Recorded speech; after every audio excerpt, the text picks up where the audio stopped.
요한복음 12장 9절로 11절 말씀. 제가 가진 성경은 신약성경 167쪽입니다. 요한복음 12장 9절로 11절.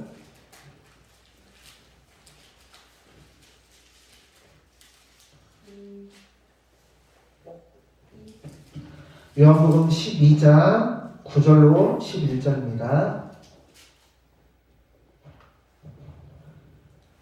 요한복음 12장 9절로 11절 다 찾으신 줄 알고 제가 말씀을 봉독하겠습니다. 유대인의 큰 무리가 예수께서 여기 계신 줄 알고 오니 이는 예수만 보기 위함이 아니요 죽은 자 가운데서 살리신 나사로도 보려 함이로라.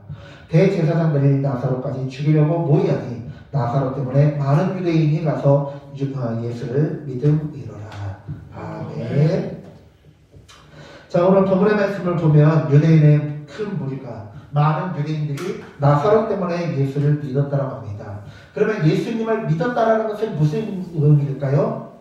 예수님의 어떤 부분을 믿었을까요? 바로 예수님께서 하나님의 보내심을 받은 자, 메시아라는 것을 믿고 그리스도라는 것을 믿는다라는 것입니다. 왜요? 죽은 자가 살아났기 때문에 그렇습니다. 죽은 자를 살린다라는 것은 병자를 고치고 질병을 고치고 귀신 들린 자를 치유하고 그런 모든 일들도 다 하나님의 보내심을 받은 자가 하는 기적과 이사이지만 그 무엇도 죽은 자를 살린 것과 같은 확실한 표적은 없다라는 것입니다. 죽은 자를 살리는 것, 그것은요, 이 구약에서는 단 한 번밖에 없었습니다. 죽은 자를 살리는 건 구약에서 단 한 번밖에 없었고, 이 신약에서는 예수님이 살리시고 또 사도 바울이 살리고 베드로가 살리고 그렇게 하는데요. 죽은 자를 살린다는 것, 그것은요 정말 하나님께서 보내신 자가 아니고서는 할 수가 없어요. 그렇기 때문에 예수님께서 기적과 표적을 일으킬 때마다 많은 사람들이 예수님을 믿었는데 나사로 때문에 더 많은 사람들이 믿게 되었어요. 그래서 대제사장들이 예수님만 죽이려고 할 뿐만 아니라 예수님이 살리신 예수님이 메시아라는 확실한 증거에 나사로까지 죽이려고 하는 것입니다. 여러분, 그런데요, 오늘 본문의 10절 대제사들이 라는 말 속에 왜 예수님을 죽이려고 하는지 그 이유가 명백히 나옵니다. 여러분, 대제사장은요 한 시대에 몇 명일까요? 네, 한 명이에요. 한 명. 대제사장은요 대속죄일이라고 하는 대속죄일날 지성소, 그러니까 성전 안에서도 이제 헷갈리지 않게 해서 요즘에 뭐라고 하냐면 내성소라고 하고 그 성막 안에 성소가 있잖아요. 그런데 밖에를 성소라고 하고 그 안에를 내성소라고 그렇게 또 바꾸기도 해요. 내성소, 지성소 그렇게. 근데 아무튼 그 진설병이 있고 그런 곳에는 제사장들만 들어갈 수 있어요. 그리고 그 너머에 하나님의 언약궤가 있는 그 지성소에는 지극히 거룩한 그 장소에는 누가 들어갈 수 있느냐? 1년에 딱 한 번 대제사장만 들어갈 수 있습니다. 그렇기 때문에 대제사장은 한 명이고요. 대제사장이 또 한 번이고요. 여러분들이 알고 있는 도피성 있죠? 도피성. 사람을 의도치 않게 실수로 죽인 사람을 보호하기 위해서 보호해주는 도피성이 이스라엘에는 6개 성이 있습니다. 그런데 그 성으로 피해간 사람이요. 그런 죽을 때까지 그 성이 있어야 되냐? 아니요. 대제사장이 죽으면 그 대제사장 때 의도치 않게 사람을 죽인 자의 모든 죄가 다 사함을 받고 그 사람은 고향으로 돌아올 수 있어요. 그만큼 대제사장은 종교적인 지도자이고 오늘날 로마의 교황과 카톨릭 교황과는 비교도 할 수 없는 막강한 영적인 권위를 가진 자입니다. 대제사장은 한 시대에 한 명밖에 없습니다. 대제사장이 죽어서야 다음 대제사장을 뽑아요. 그런데 오늘 본문에 보니까 대제사장들이라고 되어 있네요. 어떻게 된 걸까요? 그 이유는요, 헤롯 가문에 있습니다.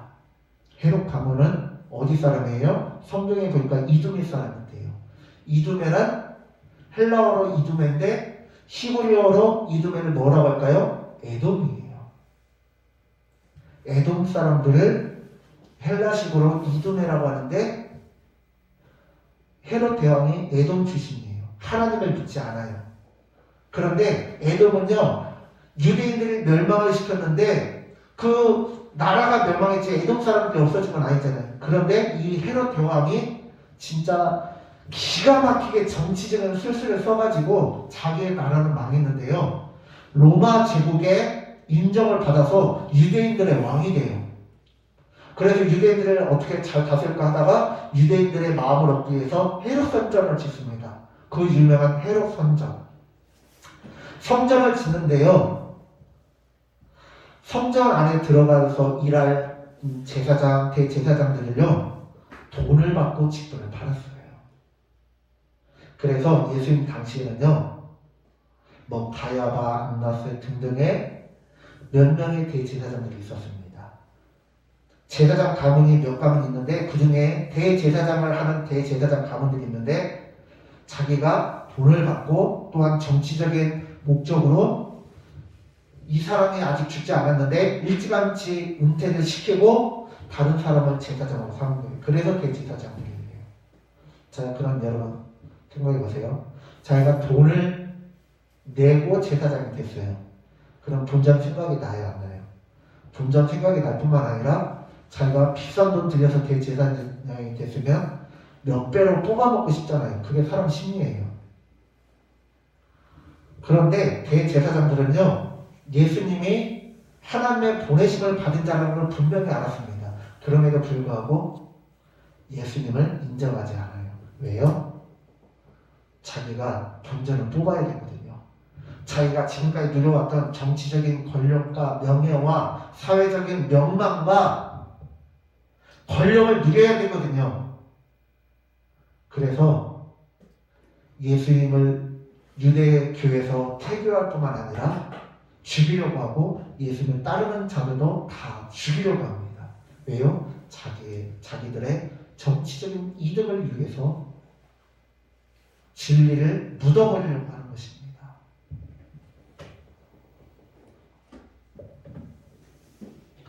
그렇다면 오늘은 다를까요? 오늘은 다를까요? 아니에요. 오늘날에도 이성적인 척하고 교양 있는 척 할 뿐이지 뒤로는 똑같이 호박씨 가는 거는 똑같습니다. 문명의 시대라고 하는 21세기에요. 러시아가 우크라이나를 잡아먹으려고 해요, 여러분. 그러니까 요즘에 기름값이요, 아이고 진짜 엄청나게 올라가고 있잖아요. 저희 교회도 작년하고 다르게 올해는 막 한 달에 100만 원씩 나와요, 전기세가. 근데 저희 교회만 그런 게 아니라 막 우리가 경비하고 막 그런 게 아니거든요. 근데 다른 데도 보면은요, 다른 데도 막 100만 원씩 나온대요, 막. 아유, 자동차도요, LPG 가스가 1,000원, 1,100원씩 하고요. 경유가 막 1,500원, 1,600원씩 하고요. 휘발유가 막 1,800원씩 해요. 못 살고 있어요, 못 살고 있어요, 진짜.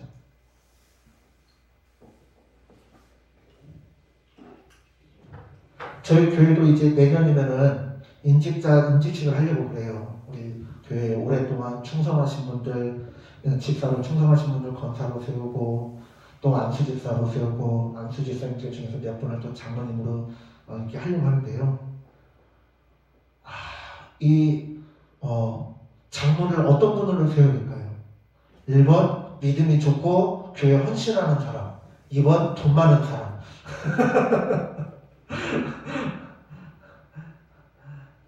1번, 2번 둘 다 갖추면 좋죠.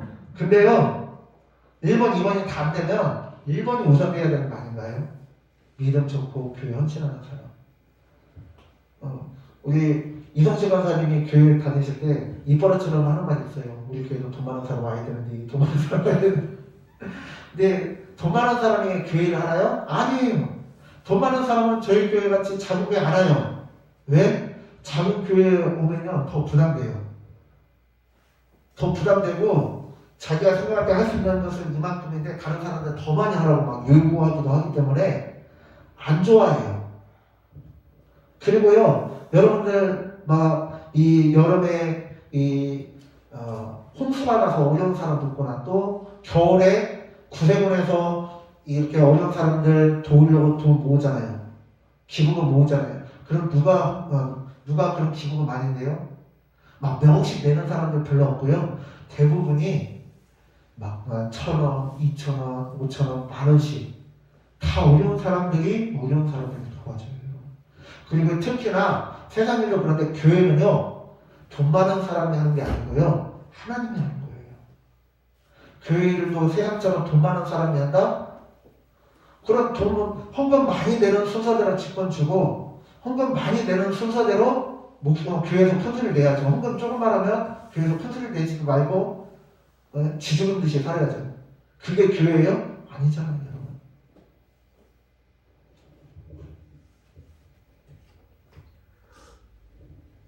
오늘 우리가 함께 찬양한 이 예배자, 교회 직분자는요, 이 예배자가 되어야 돼요. 남이 헌신하지 않는 곳에 가서 헌신하고, 남이 예배드리지 않는 곳에 가서 예배하고, 보이지 않는 곳에서 충성하는 사람, 희생하고 봉사하는 사람, 그런 사람이 예배자이고 직분자인 줄 믿으시기 바랍니다. 오늘 본문에 나와 있는 이 대제사장들, 이 사람들은요, 돈이 많은 사람들이었고요. 이 사람들은요, 신학 지식이 깊은 사람들이었어요. 그런데 이 사람들이 예수님을 따랐어요? 죽였어요? 예수님을 죽였어요. 오늘날은 어떻습니까?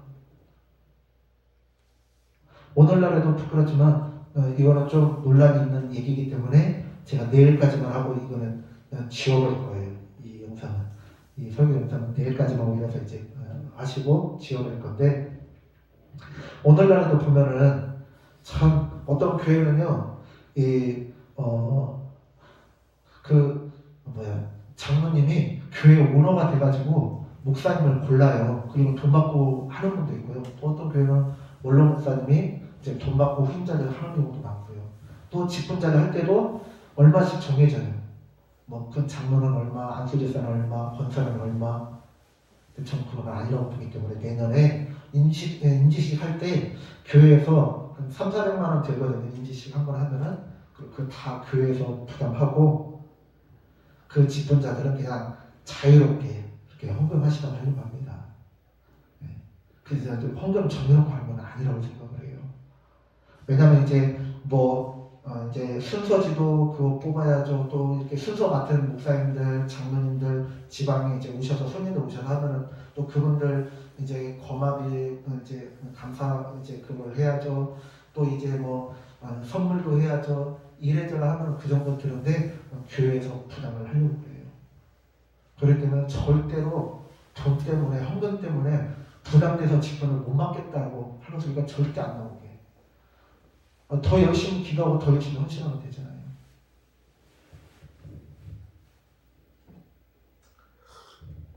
물론 이제 교회에서, 큰 교회들에서 헌금을 하라는 게 다 돈 바라고 그런 건 아니고요. 그런 게 아니고 이제 다 하나님 앞에 헌신을 해야 되니까 헌신을 해야 되고 감사하는 마음으로 그렇게 하는 거지, 다 그게 아닌데 극히 일부가 돈을 바라고 하는 경우가 있다는 거예요. 오해하지 마세요. 극히 일부가 그렇다는 거고요. 어떤 분은 이제 보면, 저도 장례식을 치르다 보면요, 어떤 분은 장례 예배 다 드리고 그렇게 했는데도 안녕히 가세요 그렇게 하는 분이 있고요. 또 제 아는 목사님들도 얘기를 들어보면은 결혼식 주례를 봤는데 봉투 하나 안 주고 그냥 먹는 사람들도 있어요. 근데 이제 그거는 기본적인 예의이기 때문에 해야 되는데, 그런 거 없이 막 하는 분들도 있는데, 그냥 그러기 때문에 가르치기 위해서 그렇게 하는 경우도 있어요. 그런데 아무튼 오늘 제가 설교의 제목을 무엇이 중요한가라고 말씀드렸잖아요. 돈이 중요한 것이 아니라 영혼이 중요하고, 직분자는 뭐가 중요해요? 돈이 아니라 신앙이 중요하고 충성이 중요하다라는 거예요. 오늘 본문에는 보면은 예수님은 영혼을 살리기 위해서 잃어버린 자를 찾기 위해서 사망의 그늘진 곳에 앉아서 울고 있는 영혼들을 살리기 위해서 몸부림치는데 대제사장들은 자기의 자리 보전하고 권력을 누리는 게 향락을 취하고 돈을 취하는 게 더 중요했다라는 거예요. 그게 중요한 게 아닙니다. 그렇기 때문에 우리 하늘동산교회는요 신앙의 본질을 찾아 떠날 것입니다. 신앙의 본질을 추구하는 신앙생활을 할 것입니다. 우리 하늘동산교회는요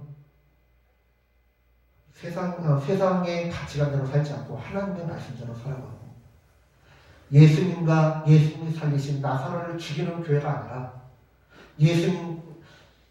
나사로를 살리신 그 예수님을 따라가는 예수님의 제자들, 예수님의 뒤를 따라가는 십자가 용사 예배자가 되어지는 저와 우리 모든 성도님들 되어주시기를 간절히 축원합니다.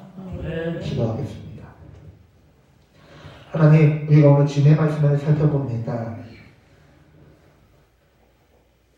율법에 어긋난 대제사장들은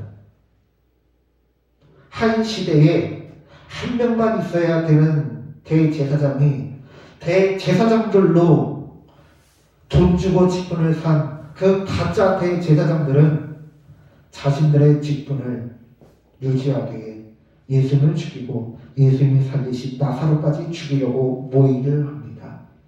그러나 우리는 나사로를 살리신 예수를 믿고 나를 변화시킨 그 예수님을 따라가는